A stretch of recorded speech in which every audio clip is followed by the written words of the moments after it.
Aula de ciências começando e estudaremos hoje o primeiro grupo, a primeira classe de animais vertebrados, que é a classe dos peixes. No último vídeo, nós vimos as características dos animais vertebrados. O que foi falado na aula passada, no vídeo passado, foi referente a todos os vertebrados. Mas no vídeo de hoje, falaremos de um grupo de vertebrados, que é o grupo dos peixes.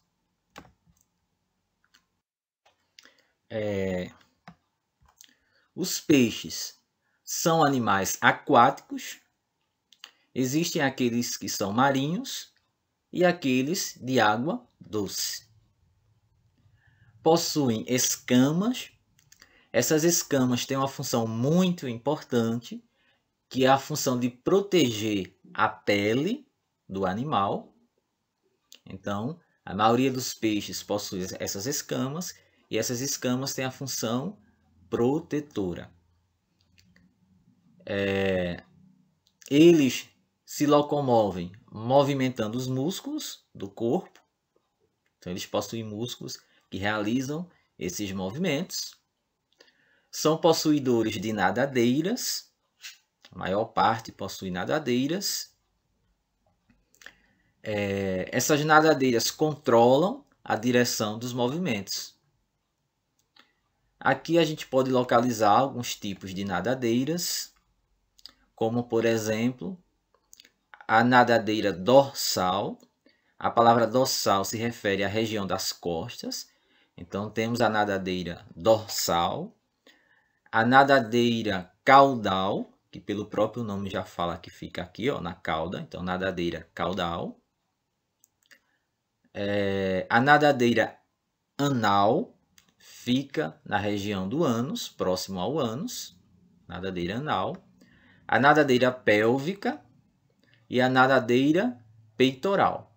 Então a pélvica fica na região aqui, ó, da barriga dele e do abdômen, né? E a nadadeira peitoral fica na região do peito dele. Então, os peixes possuem nadadeiras. E com essas nadadeiras, eles controlam ou mudam a direção que eles vão nadar, para a esquerda, para a direita, se vai inclinar o corpo, se não vai. Então, eles utilizam aí as nadadeiras como um leme, né? Tem umas que funcionam como leme, ok? Que direcionam o corpo para a esquerda, para a direita e assim por diante. Os peixes respiram por brânquias, ou seja, eles possuem uma estrutura chamada brânquia ou guelra. É essa estrutura aqui, ó, avermelhada. Essas guelras são protegidas por uma estrutura chamada opérculo. É esse osso, essa placa aqui, ó, que está sendo levantada com essa pinça. Então, debaixo dessa placa óssea, mas no caso aqui, ó, chamado de opérculo, existe as brânquias, essa estrutura avermelhada aqui. Através das brânquias, os peixes absorvem o oxigênio dissolvido na água e eliminam o gás carbônico dissolvido no sangue. Em outras palavras, o oxigênio que está dissolvido na água entra dentro do sangue, passa para dentro do sangue, aqui, nas brânquias ou guelras, e o gás carbônico que o peixe precisa eliminar sai de dentro do sangue e vai para a água. Por isso que essa região aqui é bastante avermelhada. Tem bastante vazio sanguíneo aqui, trazendo bastante sangue para essa região, para que ocorra essa troca de gás carbônico e gás oxigênio. Como é que isso acontece? Olha só, o peixe engole a água, então a água entra pela boca do peixe, passa pelo interior, aqui, ó, da cabeça dele, e sai por essas aberturas que ele tem de lado. Enquanto a água sai por essas aberturas, ela passa pelas brânquias, ou seja, elas tocam as brânquias. As brânquias têm contato com essa água. E é nesse momento que o gás oxigênio sai da água e entra dentro do sangue, que está ali nas guelras ou brânquias, e o gás carbônico sai de dentro do sangue, né, que está lá nas brânquias, e vai para dentro da água e vai embora, tá certo? Então, esse é o caminho da água aqui no interior do corpo do peixe. Ó. Entra pela abertura da boca, passa no interior da boca e sai ali pelas brânquias. E lá nas brânquias ocorre a troca de gás oxigênio por gás carbônico com a água. Então a água entra pela boca, passa pelas brânquias ou guelras e sai pela abertura. Quando a água passa pelas brânquias, ocorre a troca dos gases, caracterizando a respiração branquial. Por que a respiração branquial? Porque é uma respiração que acontece nas brânquias. Se fosse no pulmão, seria respiração pulmonar. Mas como é nas brânquias, então é a respiração branquial. A reprodução nos peixes é bastante diversificada, ou seja, há diversas formas dos peixes se reproduzirem e também de se desenvolverem. Alguns exemplos aqui do desenvolvimento dos peixes. Existem aqueles peixes que põem ovos e desses ovos eclodem alevinos. Esses alevinos aqui são peixes pequenos, semelhantes aos adultos. Então, de dentro do ovo vai eclodir, ou seja, vai sair esses alevinos. Tem aqueles que põem ovos e de dentro dos ovos surgem larvas. Essas larvas aqui não são iguais aos peixes adultos.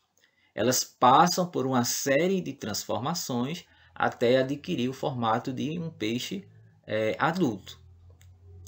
Então, passa por uma metamorfose, certo? Há aqueles que os ovos ficam dentro do corpo da fêmea e já nascem prontos. Ainda existem aqueles que os filhotes ficam dentro do corpo da mãe e dela retiram os nutrientes que necessitam. Então veja, observe que o desenvolvimento dos peixes são bastante diversificados. Uns passam por metamorfoses, outros não passam e assim por diante. Olha aqui, ó, um ovo de peixe e dentro do peixe você vê o embrião, vê a larva já saindo aqui, ó, de dentro do ovo, ou o alevino, né? Acredito que seja o alevino. Então, olha aqui, ó, um ovo do peixe. Temos aqui, ó, o ser humano retirando as ovas aqui, ó, do peixe.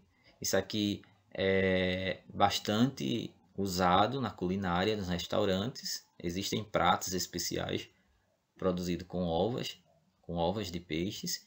E aqui temos aqui, ó, os ovos, eggs, né, ovos em inglês. Estão aqui, ó, colocados na água. Dentro do ovo se desenvolve um embrião. De dentro do embrião sai a larva, que não é parecido com o adulto, na verdade. Se fosse parecido com o adulto, seria alevino. Aqui, ó, já temos os peixes jovens, né, os filhotes jovens, que vão crescer e se reproduzirem. E assim começa aí o ciclo da reprodução. Ó, o peixe adulto, o peixe jovem, a larva, o embrião e os ovos. Existem dois grupos de peixes. Temos os peixes cartilaginosos. Por que é que eles recebem esse nome? Cartilaginoso. O que é um peixe cartilaginoso? Um peixe cartilaginoso é aquele peixe que possui um esqueleto formado por cartilagem, pelo material chamado cartilagem. É o mesmo material que forma a parte mole da sua orelha, né? É o mesmo material que forma a pontinha do seu nariz e o ossinho que tem no seu joelho, a sua patela. Esses ossos são formados por um tipo de material chamado cartilagem. E o esqueleto dos peixes cartilaginosos são formados desse material, dessa cartilagem. Por isso que são chamados peixes cartilaginosos, porque possuem um esqueleto formado por cartilagens. Esses peixes apresentam algumas características especiais, como por exemplo, a boca deles é ventral, ou seja, fica na parte de baixo, fica na barriga, podemos assim dizer. Olha aqui o tubarão, olha a boca dele, na parte ventral. Aqui é uma raia ou arraia, então a boca dela também fica na região ventral, no ventre, na barriga, podemos assim dizer. Tubarão e raias são exemplos de peixes cartilaginosos. E o que é um peixe cartilaginoso? Um peixe que possui um esqueleto feito de cartilagem. Possui fenda branquial. Olha aqui as fendas, que são aberturas. Por baixo dessas aberturas, por baixo dessas fendas, ou seja, no interior dessas fendas, vão ser encontradas lá o que? As guelras ou brânquias. No caso dos peixes, as guelras estão protegidas por um osso chamado opérculo. Mas os peixes cartilaginosos não possuem aquele opérculo, não possuem aquela estrutura óssea que protege as brânquias ou guelras. Mas existem aqui essas aberturas, essas fendas, ok? Não possuem uma bexiga natatória, que é uma bolsa, uma bolha de ar conectada, né, ao sistema sanguíneo, ao sistema respiratório. Eles não possuem essa estrutura.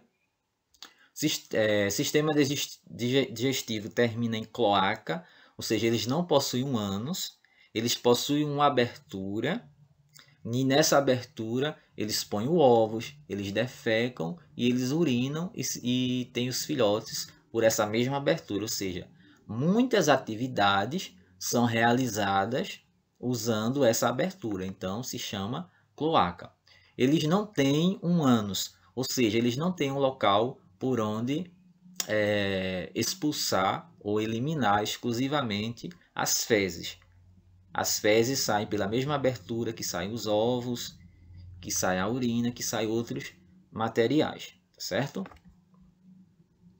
E temos também o grupo dos peixes ósseos. O que é um peixe ósseo? Pelo próprio nome, a gente já chega à conclusão do que seja um peixe ósseo. É um peixe que possui esqueleto ósseo, que possui o esqueleto formado por ossos, que é bem mais resistente, que é bem mais duro do que a cartilagem. Okay? A boca do peixe ósseo é terminal, ou seja, é na frente. Veja que não está na barriga, a boca dele está bem na extremidade aqui da cabeça, ó, na frente. Possui opérculo, que é aquela placa que protege as brânquias ou guelras. Possui uma bexiga natatória, depois eu explico para que serve essa bexiga natatória. E possui um sistema digestivo terminado em ânus, ou seja, eles não possuem uma cloaca, e sim um ânus, um local por onde eles vão eliminar as fezes. Os ovos já vão sair por outra abertura, tá certo? E não pelo ânus. Então, é diferente lá dos peixes cartilaginosos. Existe um grupo de peixe que não possui mandíbulas. Aí, devido a isso, eles não se enquadram nem nos peixes cartilaginosos e nem no grupo dos peixes ósseos. Mas eles apresentam algumas características especiais, como a pele lisa e sem escamas. Olha aqui a pele lisa e sem escama. Não apresenta mandíbulas. Não apresenta mandíbulas. E possui uma única nadadeira. Aqui, ó, no finalzinho aqui, ó, do corpo. E bem diferente daquelas que os outros peixes apresentam. Aqui temos a anatomia interna de um peixe cartilaginoso. Quando eu falo anatomia, eu estou falando das partes, dos órgãos que existem dentro do corpo do animal ou fora do corpo do animal. Como eu já falei da anatomia externa, né, do que o peixe apresenta da parte de fora do corpo, vamos falar apenas de alguns aqui, porque senão o vídeo fica muito longo. Olha só. O estômago do tubarão aqui, ó, do peixe cartilaginoso. O alimento vai para aqui, ó, para o estômago. Tem o intestino, onde é absorvido os nutrientes da alimentação.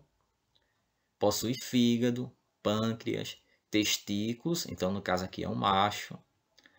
Possuem faringe, olho, narina, boca ventral, a gente já falou sobre isso, ó, o coração, o fígado. Então observa aqui a anatomia interna, ou seja, o que é que tem dentro do corpo do tubarão. Vejam que aqui não aparece a bexiga natatória. Pessoal, existem muitas estruturas, né, presentes no peixe, não dá para falar sobre cada uma delas aqui, mas eu quero falar sobre a bexiga natatória. Qual é a função dela? Pessoal, ela é uma vesícula preenchida com ar. E por que é que o peixe possui, ou para que ele utiliza essa bexiga natatória?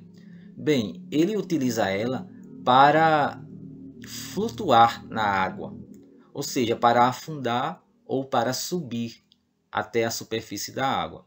Quando ele quer subir, ele preenche ela de gás. Então ele sobe lá para a superfície da água. Quando ele quer ir para a profundidade do rio, do mar, quando ele quer ir lá para o fundo, então ele esvazia a bexiga natatória. Ele retira o ar de dentro da bexiga natatória. E assim ele controla a entrada e a saída e não gasta muita energia para fazer isso. Já os peixes cartilaginosos não possuem uma bexiga natatória. Então, se eles quiserem descer para o fundo, eles têm que nadar. Se eles quiserem subir até a superfície, precisam nadar. E nadar gasta muita energia, porque movimenta muito os músculos. Então, por isso que você vê as raias, você pode observar. As raias elas ficam bem próximas ao fundo, né? Lá no fundo do mar, né? Ou dos rios. Os tubarões também. Ou eles ficam nadando o tempo todo, inquietos, porque se eles pararem, eles afundam. Ou eles, quando não querem nadar, gastar energia, ficam lá no fundo do mar, parado, tá certo? Para não desperdiçar energia. Por quê? Porque eles não possuem uma bexiga natatória que ajuda eles a subirem e descerem na água. Então, para fazer isso, eles precisam nadar, tá certo? Os peixes são bastante importantes para o ser humano. Por quê? São utilizados na medicina, como aqui, ó, a pele do tilápia é utilizado para ajudar na cicatrização de queimaduras.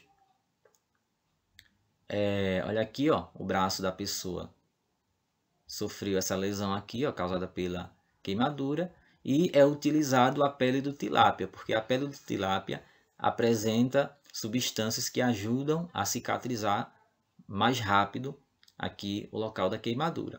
Também é utilizado para decoração, né? Se utiliza peixes em aquários para visualização ou decoração do ambiente, né? Como um animal doméstico ou animal de aquário para receber visitas.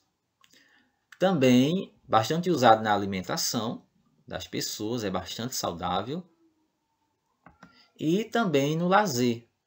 As pessoas utilizam a pesca esportiva, ou seja, aquela pesca em que pega o animal, mas depois devolve ele para os rios. Tem outras atividades realizadas com os peixes, então eles são bastante importantes. Por isso que nós precisamos estudá-los para entendermos quem são os peixes e aprendermos a protegê-los, tá certo? Porque eles são bastante importantes para nós, seres humanos.